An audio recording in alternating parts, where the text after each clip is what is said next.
अस्सलामुअलैकुम नाजरीन, उम्मीद है आपको हमारी वीडियोस पसंद आती होंगी। बर्बर वीडियोस देखने के लिए सब्सक्रिप्शन के बटन को प्रेस करें और बेल आइकन को दबाना मत भूलें। आइए चलते हैं अपने बकिया हिस्से की तरफ।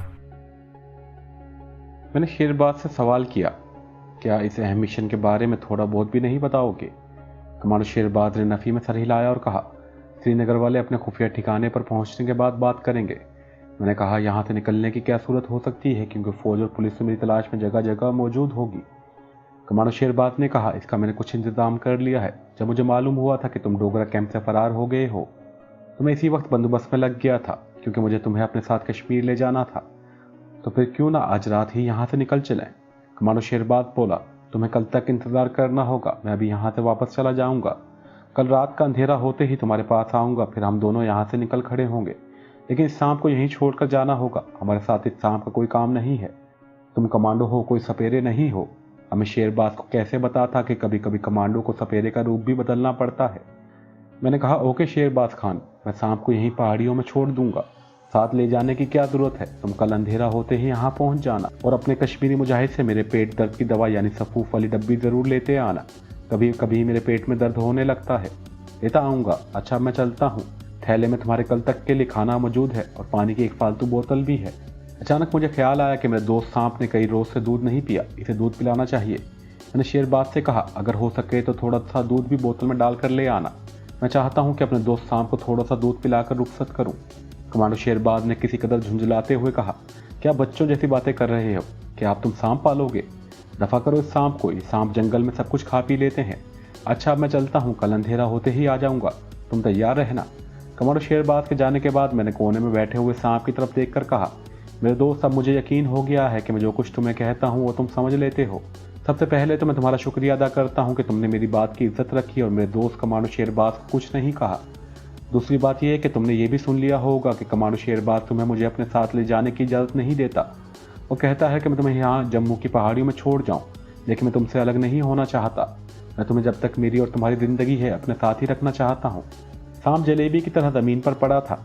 जब मैंने इसे कहा कि मैं तुम्हें अपनी सारी ज़िंदगी अपने साथ रखना चाहता हूँ तो मैंने देखा कि इसने अपनी गर्दन ऊपर उठा ली और मेरी तरफ देखकर सर को दोबारा झुका दिया, जैसे मेरा शुक्रिया अदा कर रहा हो। मैं दिल में हैरत ज़दा होकर रह गया। ये किस ज़मीन का सांप है कि मेरी एक एक बात का मतलब समझ रहा है। मैंने कहा, तुमने मुझे डोगरा की अजियतनाक कैद से रिहाई दिलाकर मुझ पर इतना बड़ा एहसान किया है कि मैं इसे कभी नहीं भुला सकता। वैसे भी मुझे तुमसे उन्स हो गया है।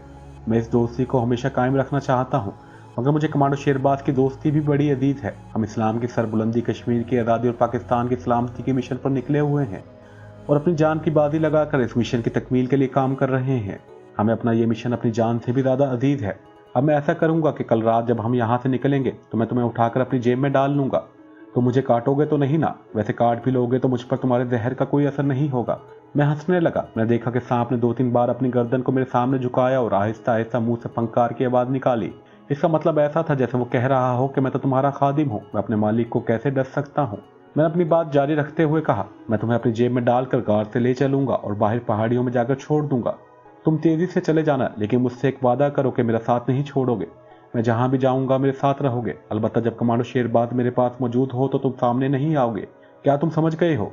सांप ने इसी तरह एक बार फिर सर को 3 बार झुकाया और मुंह से धीमी धीमी फंकार की आवाज निकाली और खामोश हो गया। मैंने मुस्कुराते हुए कहा, अच्छा दोस्त, शब्बा खैर, अब मैं सोने लगा हूँ। तुम पहरा देते रहना। कोई दुश्मन आ गया तो मुझे जगा देना या इसे ख़त्म कर देना। जम्मू की सारी सिविल और मिलिट्री पुलिस मेरे पीछे लगी हुई है। इसके बाद मैं वहीं कंबल ओढ़कर लेट गया। सैर होकर खाना खाया। इसकी खुमियारी चढ़ी तो मुझे फौरन नींद आ गई। आंख खुली तो मोमबत्ती सारी की सारी पिघल कर बुझ चुकी थी। कोठरी में दरवाजे की शगाफ में से दिन की रोशनी आ रही थी। मेरी नजरें कोने की तरफ गईं। सांप अपनी जगह पर मौजूद नहीं था। मैंने सोचा कि जंगल में कुछ खाने पीने के लिए निकल गया होगा। मेरी तबीयत काफ़ी बेहतर हो गई थी। जिस्म की टीसें गायब हो चुकी थी। मैंने थैले में से रात के नान और भुनी हुई मछली निकालकर थोड़ी खाई। बोतल में से पानी पिया और उठकर गार के दहाने पर आ गया। बाहर धूप खूब निकली हुई थी। मेरे पास घड़ी वगैरह नहीं थी। सामने छोटा सा संगलाख मैदान खाली पड़ा था।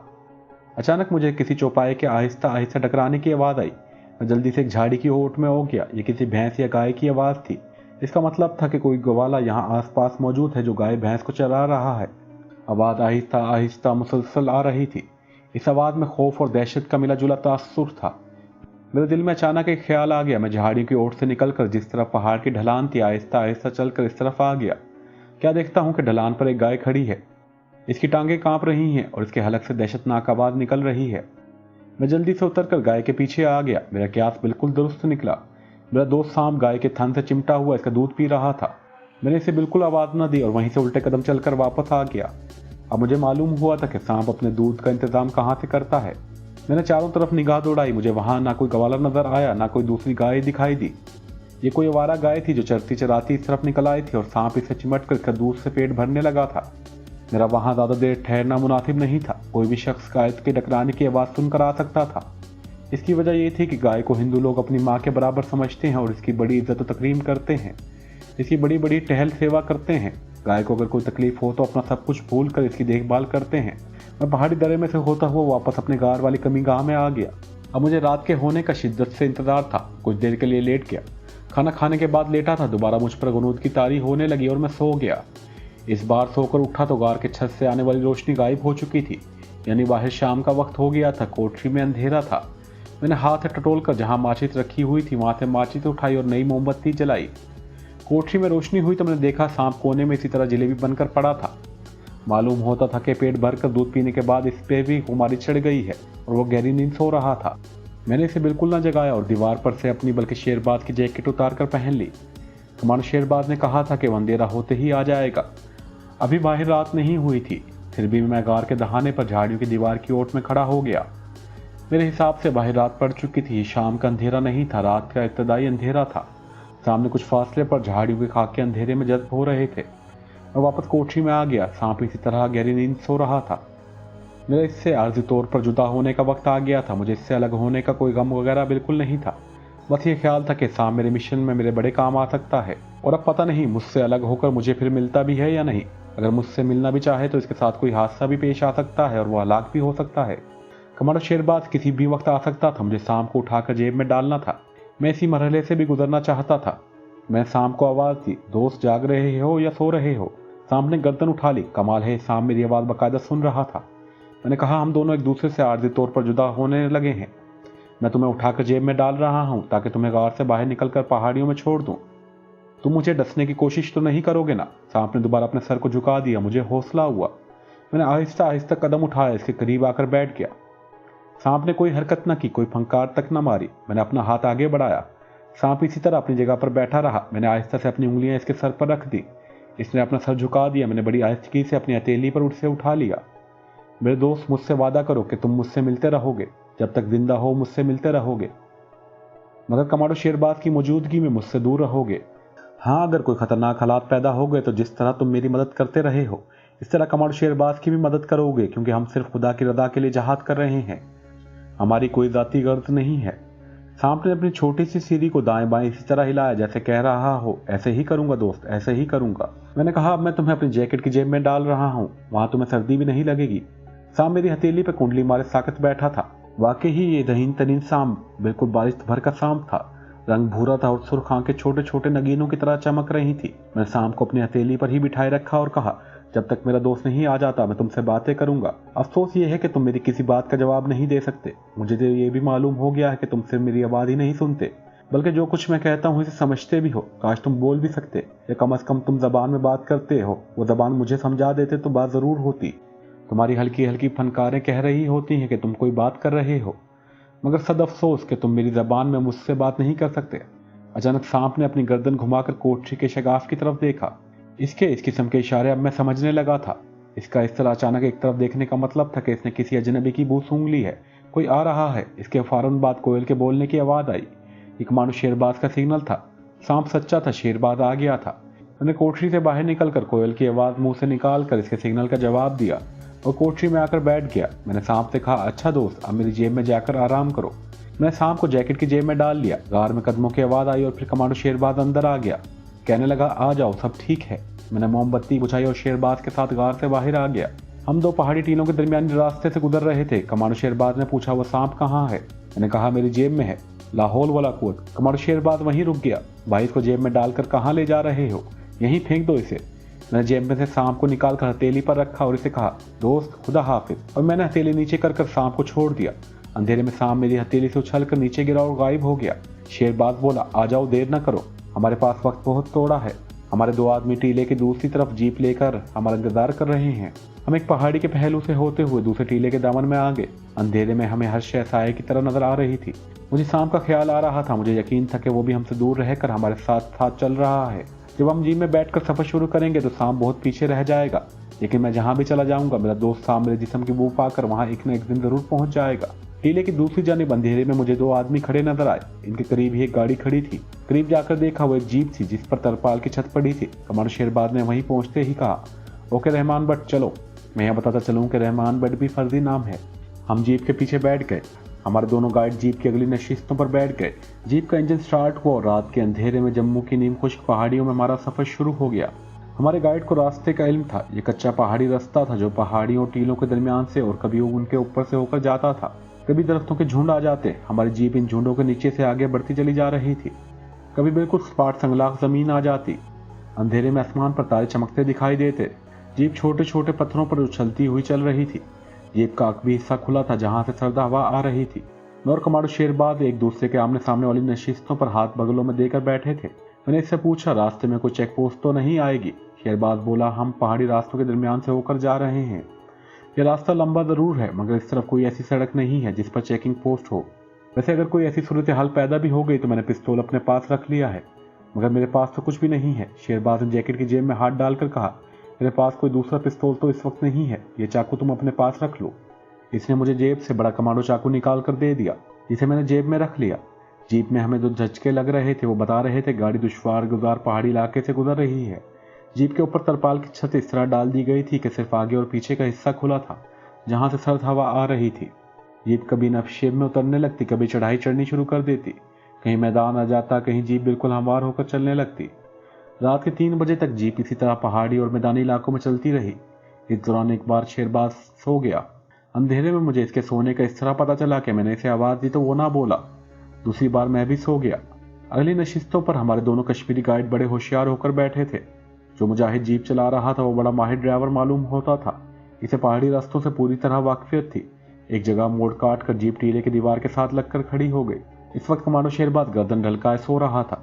जीप के रुकने से हल्का सा धचका लगा तो वो बोला, रहमान बट क्या हुआ? रहमान बट गाड़ी का इंजन बंद करते हुए बोला, ख्वाजा साहब सितलवाड़ी पहुंच गए हैं। मैं जाग रहा था। शेरबाज ने मुझसे मुखातिब होकर कहा, नीचे आ जाओ, मालूम हुआ है कि यहाँ से आगे खच्चरों पर सफर करना होगा। रहमान बट हमें वहीं छोड़कर अंधेरे में टीलों की तरफ चल दिया। शेरबाज बोला, अपने एक आदमी खच्चर लेकर यहाँ आ गया होगा। हमें अगला सारा दिन खच्चरों पर बैठकर सफर करना होगा। मैंने कहा, हम इस वक्त कौन से इलाके में हैं? कमांडर शेरबाज ने मुझे इलाके के बारे में बताया जो मैं आपको नहीं बताऊंगा, क्योंकि ये मुजाहिदीन कश्मीर का वादी से जम्मू तक का खुफिया रास्ता है जहाँ से वो ज़रूरत के वक्त आते जाते रहते हैं। इस वक्त भी इसी रास्ते से आते जाते थे और आज भी इसी खुफिया पहाड़ी रास्ते को इस्तेमाल करते हैं, क्योंकि कश्मीर अभी आज़ाद नहीं हुआ। कश्मीरी मुजाहिद अपनी आज़ादी की जंग लड़ रहे हैं। थोड़ी देर बाद रहमान बट पिछली रात के धुंधले धुंधले अंधेरे में नमूदार हुआ। वो खच्चर पर बैठा था। इसके पीछे 3 खच्चर एक कतार में चले आ रहे थे। हम खच्चरों पर बैठ गए और आगे चल पड़े। आगे आगे हमारा गाइड रहमान बट था। इसके पीछे इसके साथ कश्मीरी मुजाहिद था। इसके पीछे कमांडो शेरबाज का खच्चर था। सबसे पीछे मेरा खच्चर चला आ रहा था। मैदानी इलाका तकरीबन खत्म हो गया था और वहाँ घाटियाँ शुरू हो गई थी। हम इसी तरह सफर कर रहे थे कि एक पहाड़ी के गिर्द चक्कर लगाकर ऊपर चढ़ते और फिर दूसरी तरफ से नीचे उतरकर दूसरी पहाड़ी की चढ़ाई शुरू हो जाती। रास्ता बड़ा खतरनाक था। पहाड़ी पगडंडी थी जो पहाड़ी की दीवार के साथ साथ जा रही थी। इसकी दूसरी जानिब गहरी घाटी थी। खच्चर इन रास्तों पर चलने के माहिर थे। रात को हम इसलिए सफर कर रहे थे कि ये इलाका हसास था और इंडियन आर्मी के फौजी कॉन्वॉय इन पहाड़ों पर से गुजरते रहते थे। सूरज निकलने के बाद हम एक वादी में पहुंच गए। यहाँ हमने दोपहर तक आराम किया। खाना वगैरह भी हमने वहीं पकाकर खाया और खच्चरों पर सवार होकर आगे चल पड़े। हम कश्मीर की वादी में दाखिल हो चुके थे। अगरचे श्रीनगर वहाँ से अभी काफ़ी दूर था। इस तरह सफ़र करते हम 3 दिन के बाद मकबूजा कश्मीर की जन्नत नज़ीर वादी पहुँच गए। जहाँ से हमारे दोनों गाइड हमसे जुदा हो गए और एक नया कश्मीरी मुजाहिद हमारी रहनुमाई के लिए आ गया। शाम के वक्त हम कश्मीर के सर्द फिजाओं में पहाड़ी जंगल में से गुजरते हुए एक जगह पहुँच गए जहाँ नीचे एक गहरी खाई भी थी। हम खच्चरों पर सवार थे। हमारा गाइड हमें ऐसे रास्ते से ले जा रहा था जहाँ ढलान ज़्यादा नहीं थी। घाटी जहाँ ख़त्म हुई थी वहाँ एक पहाड़ी नाला बह रहा था। छोटा सा नाला था। सर्द पानी पत्थरों से टकराकर उछल उछल कर बह रहा था। हमने खच्चरों पर बैठे बैठे नाला पार किया। आगे फिर थड़ी चढ़ाई आ रही थी। बड़े बड़े रंग आलूद पत्थर और बड़ी बड़ी चट्टानें उभरी हुई थी। ऊपर अखरोट बादाम के घने दरख्तों ने छत डाल रखी थी। यहाँ हम खच्चरों पर से उतर गए। हमारा गाइड खच्चर लेकर वापस चला गया। मैं और शेरबाज अकेले रह गए। शेरबाज ने कहा, हम अपने खुफिया ठिकाने से चंद कदमों के फासले पर ही हैं। ऊंची ऊंची दीवार पैकर चट्टानों के दरमियान से गुजरने के बाद मैंने देखा कि सामने दरख्तों में लकड़ी का एक शिकस्ता सा मकान है जिसकी ढलानी छत पर घास फूस पड़ा है। छोटे से सहन में एक बूढ़ा कश्मीरी फरन अपने जिस्म के गिर्द लपेटे कानों तक गरम ऊनी टोपी पहने बैठा हुक्का पी रहा था। हमें देखकर वो उठ खड़ा हुआ। इसने कमांडो शेरबाज को सलाम किया और कश्मीरी में कहा, ख्वाजा साहब, रास्ते में कोई परेशानी तो नहीं हुई? मैं थोड़ी थोड़ी कश्मीरी ज़बान समझ लेता था, बोल नहीं सकता था, बस मतलब निकाल लेता था। शेरबाज बूढ़े से कश्मीरी में बातें करने लगा। इसने बूढ़े कश्मीरी से मेरा तारुफ करवाया। हम लकड़ी के मकान के छोटे से बोसीदा कमरे में आ गए। यहाँ दरमियान में अंगीठी पड़ी थी जो बुझी हुई थी। बूढ़े कश्मीरी ने, जिसका नाम कादिर भट्ट था, इसी वक्त अंगीठी में कोयले जला दिए। मैं बताता चलूँ कि कादिर भट्ट भी एक फर्जी नाम है। फिर वो कश्मीरी भट्ट हमारे लिए कश्मीरी चाय समावा तैयार करने लगा। मेरी जैकेट की जेब में मेरा दोस्त सांप खामोशी से आराम कर रहा था। रास्ते में मैं इसे देख लेता था। एक जगह मैंने इसे जंगल में सैर के लिए छोड़ भी दिया था, मगर इसके करीब मुँह ले जाकर इसे ताकीद कर दी थी कि वो जंगल में ज़्यादा दूर ना जाए और जल्दी वापस आ जाए। सांप वाकई जल्दी वापस आ गया था। कमांडो शेरबाज को मालूम नहीं था कि मैं सांप को अपने साथ ले आया हूँ। मैं सांप को जंगल में छोड़ने के बाद जिस वक्त मैं जीप में बैठने लगा तो सांप मुझे अपने करीब ही नजर आया। मैंने उसे खामोशी से उठाकर अपनी जेब में डाल लिया था। सांप भी मेरे साथ पूरी तरह दोस्ती निभा रहा था। सफर के दौरान इसने एक जगह भी ना तो अपना सर मेरी जैकेट की जेब से बाहर निकाला था और ना ही हल्की से फंकार मारी थी। खुदा जाने वो कैसे समझ गया था कि मैं इसे अपने दोस्त शेरबाज खां से छुपा कर ले जा रहा हूँ। अगरचे मैंने ज़बानी से कह दिया था कि कमांडो शेरबाज पर जाहिर नहीं होना चाहिए कि तुम मेरी जेब में हो, मेरे साथ सफ़र कर रहे हो, लेकिन हैरानी की बात यह थी कि सांप हस्बे मामूल मेरी गुफ्तगू और अल्फाज को पूरी तरह समझ गया था और मैं हैरान था वे सब कुछ कैसे समझ गया है। हमने दोपहर का खाना इसी मकान की कोठरी में खाया, चाय पी। इस दौरान रात गहरी हो गई। कमांडो शेरबाज ने थैले में से वो डब्बी निकाल कर मुझे दिखाई जिसमें सांप के तरियाक का सफूफ था। कहने लगा, तुम्हारी दवाई इसी थैले में पड़ी होगी, थैला इस कोठरी में ही होगा। अब मेरे साथ आओ, तुमसे कुछ ज़रूरी बातें करनी है। मकान के बाहर कोई लैंप रोशन नहीं था। अंधेरा बड़ा गहरा था, लेकिन हम लोग इसी अंधेरे के आदी हो गए थे। हम लोग इस अंधेरे में भी एक दूसरे को देख लेते थे और रास्ता तलाश कर लेते थे। इस मकान के पीछे एक पगडंडी थी जो नीचे छोटी सी घाटी में उतरती थी। घाटी की दूसरी तरफ ऊपर करके दरख्तों के कई टूटी हुई शाखों का एक बहुत बड़ा ढेर लगा हुआ था। इस ढेर के पीछे एक तंग और नजर न आने वाला रास्ता लकड़ी के डब्बे नुमा छोटे से कैबन में आ जाता था। इसी कैबन में खुश घास का ढेर लगा हुआ था। घास के ढेर के नीचे खुली जगह थी जहाँ एक लालटेन जल रही थी। लालटेन की बत्ती काफ़ी नीचे की हुई थी, जिसकी वजह से वहाँ रोशनी धुंधली और मामूली सी थी। लकड़ी के फर्श पर निमदा बिछा हुआ था।